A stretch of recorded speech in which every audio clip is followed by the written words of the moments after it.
Muy buenas tardes, mi nombre es Cristian Camilo Lozano, estoy estudiando Ingeniería Industrial en la CEA Casillas. El día de hoy voy a explicar el ejercicio número 5, el video número 2 de la tarea número 2, Física General. Como lo dice la guía, presento mi documento. Listo. Entonces en el ejercicio número 5 dice que tenemos unas preguntas orientadas, las cuales entonces me dice que cuál es la unidad de medida para la potencia en el sistema internacional y sus variables. 2. ¿Cuál es la diferencia entre un coeficiente de fricción estático y dinámico? ¿Bajo qué condiciones se aplica? 3. ¿Cómo se expresa matemáticamente el sistema de fuerza enunciado en base de la ley de Newton? 4. Para una fuerza constante, ¿cómo se expresa matemáticamente el trabajo y su unidad de medida? 5. ¿Bajo qué condiciones se suman las cantidades vectoriales y escalares? Listo. Entonces tenemos, dice que bueno, vamos a dar las respuestas. Para la primera, donde me pide que la potencia se define como trabajo realizado por unidad de tiempo. Potencia es igual a W sobre T, donde la W es el trabajo y sus unidades son joules, y la T es el tiempo y sus unidades están en segundos. De ahí definimos de que Joule sobre segundo es igual a Newton por metro sobre segundo, que es esta ecuación. Y esto es igual a kilogramo por metro sobre segundo al cuadrado por metro sobre segundo. Esto nos daría igual a kilogramo por metro cuadrado sobre segundo al cubo, sumando esto. Y decimos que esto es igual a vatio. Entonces, segundo, ¿cuál es la diferencia entre un coeficiente de fricción estático, dinámico y bajo qué condiciones se aplica? La respuesta dice, la diferencia es que el estático actúa cuando un cuerpo está en reposo relativo al dinámico, que actúa cuando un cuerpo está en movimiento. Se aplica uno cuando no está en movimiento, que es el estático, y el otro cuando está en movimiento, que es el dinámico. Tercero, ¿cómo se expresa matemáticamente el sistema de fuerzas enunciado sobre las leyes de Newton? Estamos viendo la segunda ley de Newton es fundamental de la dinámica. Esta ley se encarga de cuantificar el concepto de fuerza, la aceleración que requiere un cuerpo proporciona a la fuerza neta aplicada sobre el mismo. Tenemos que la sumatoria de fuerzas es igual a la masa por la aceleración. Aquí tenemos un esquema de fuerzas donde tenemos la fricción, la fuerza, la normal y el peso. Está el esquema. Listo. 4. Para una fuerza constante, ¿cómo se expresa matemáticamente y su unidad de medida? Entonces, simulamos un movimiento de fuerza en un cubo que se desplaza de un punto a otro. Tenemos el vector F y aquí el vector F. Entonces, este es el desplazamiento que hace el cubo. Y acá, del vector fuerza, hallamos el ángulo, el coseno del ángulo. Entonces, teniendo en cuenta esta gráfica, se evidencia que la distancia se desplaza un cubo con una fuerza constante. Para obtener el trabajo constante, tenemos que aplicar que es el trabajo de fuerza es igual a fuerza por distancia por el coseno del ángulo. Entonces, hallando este coseno lo hallamos con el vector, con el seno del ángulo, el vector de fuerza. Las unidades de medidas es fuerza, que es Newton, distancia, que es en metros, el trabajo de la fuerza, el trabajo de las fuerzas es en joules. Esto quiere decir que un joule es igual a un newton por un metro. O sea que un joule es igual a un newton por metro. 5. ¿Bajo qué condiciones se suman las cantidades vectoriales escalares?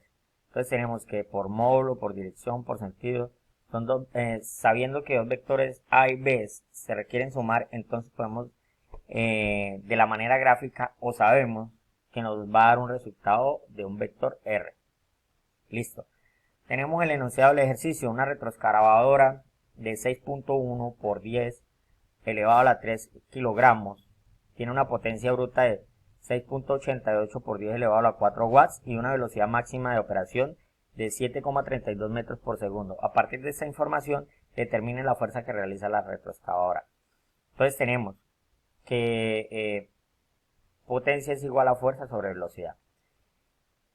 Tenemos la masa, que es la masa de la retroexcavadora, 6.01 por 10 elevado a la 3. Lo multiplicamos por la potencia bruta, que es 6.88 por 10 elevado a la 4, todo sobre la velocidad, que es 7.32 metros por segundo. Esto me da 56.4 por 10 elevado a la 6 newton. Y acá tenemos la fotografía de la calculadora científica, que nos prueba de que nos da eso. Se requiere que la retroexcavadora tenga la fuerza suficiente para abrir carretera en 3 diferentes terrenos, en el desierto, selva y tundra. Cada terreno presenta una resistencia al alcance de la retroexcavadora, determinando el coeficiente de fricción dinámico. En el desierto es de 2.98, en la selva es de 7.16 y en la tundra es 0.0803. A partir de esta información determine las fuerzas efectivas que realiza la maquinaria en cada terreno. Entonces tenemos que fuerza efectiva es fuerza neta menos el coeficiente de fricción por la gravedad por la masa. Entonces hacemos esta operación donde tenemos que la fuerza neta es 56.4 por 10 elevado a la 6 menos el coeficiente de fricción del desierto, y nos da 56.3 por 10 elevado a la 6. Tenemos la fotografía que nos da la respuesta sobre el desierto, la fotografía de la calculadora científica. Entonces, fuerza efectiva es igual sobre la selva, 56.4 por 10 elevado a la 6 newton menos el coeficiente de fricción de la selva, que es 0.16. Entonces esto nos da 56.3 por 10 elevado a la 6. Tenemos acá la fotografía de la calculadora científica que nos ratifica que es así. Sobre la tundra, 56.4 por 10 elevado a la 6 menos 0.0803 por la fuerza de gravedad por la masa, nos da 56.3 por 10 elevado a la 6 sobre la tundra. Entonces aquí tenemos también la fotografía de la calculadora científica que nos ratifica que sea así. Entonces dice el trabajo total que tenemos que hacer ya aquí en lo último. Dice: si cada terreno presenta la distancia diferente al desierto, en el desierto tiene una extensión de 2.42 por 10 elevado a la 4 metros, en la selva 2.42 por 10 elevado a la 4 metros, y la tundra tiene 1.67 por 10 elevado a la 3 metros. Entonces, determine el trabajo parcial que realiza la maquinaria en cada terreno. Entonces decimos que el trabajo parcial es igual a la fuerza efectiva por la distancia.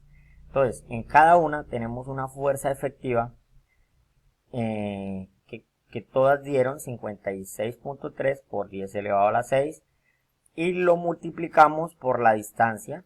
En el desierto es por 2.42 por 10 elevado a la 4 metros, que nos da 1.36 por 10 elevado a la 12. La fotografía de la calculadora científica que nos informa y nos dice que sí, efectivamente es así. El trabajo parcial en la selva nos da un resultado de 1.36 por 10 elevado a la 12. El trabajo parcial en la tundra nos da 9.40 por 10 elevado a la 10, porque aquí nos cambia la distancia, nos cambia el metraje. Aquí mismo la fotografía de la calculadora científica. Y último punto, el trabajo total que realiza la maquinaria en todo el recorrido. Entonces tenemos que trabajo neto total es igual al trabajo parcial de un terreno más el otro terreno más el otro terreno. Entonces sumamos todo esto y nos da 2.81 por 10 elevado a la 12. La fotografía de la calculadora científica nos ratifica que así es. Muchas gracias, muy amables.